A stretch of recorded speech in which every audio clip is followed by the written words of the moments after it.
Whether you have the CLK320 with 300mm of the front rotors, or if you have the 550 or CLK55 or 500 like this car, you probably have the 345mm of the front rotors.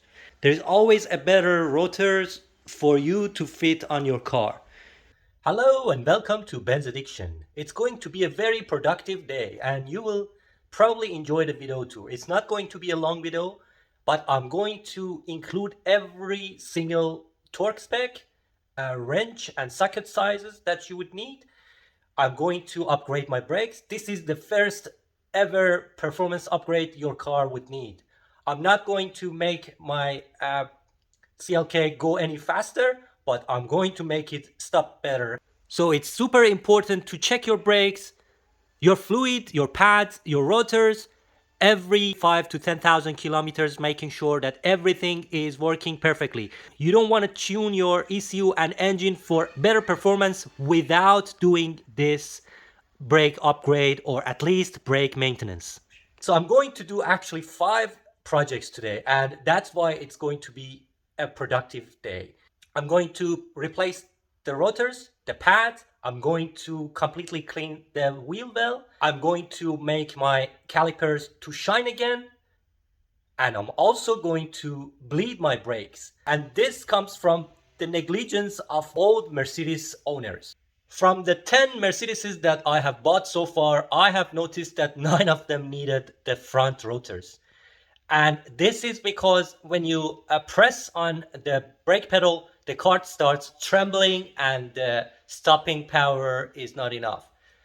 The same problem I have had with my CLK500. It hasn't been on the road much, but the few times I took it for a ride, the brakes were terrible.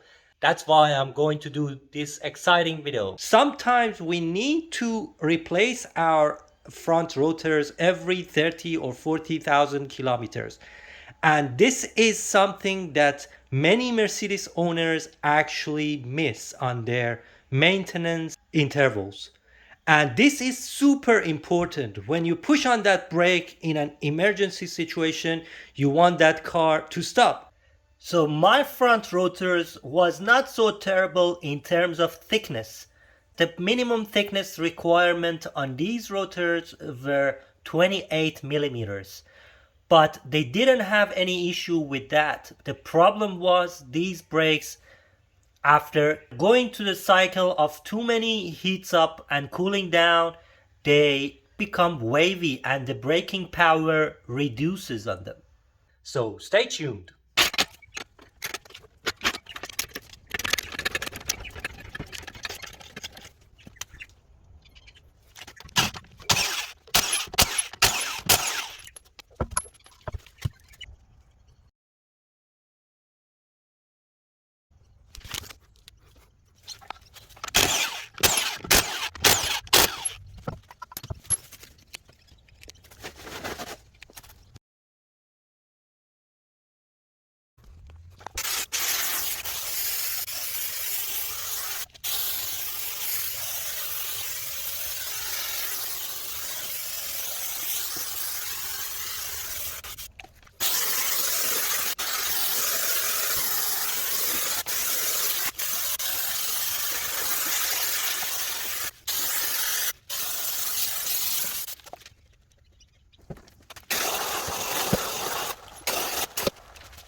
At the end, I hope this video has encouraged you to maintain your braking system and looking at changing your rotors and pads and do all these maintenance if needed.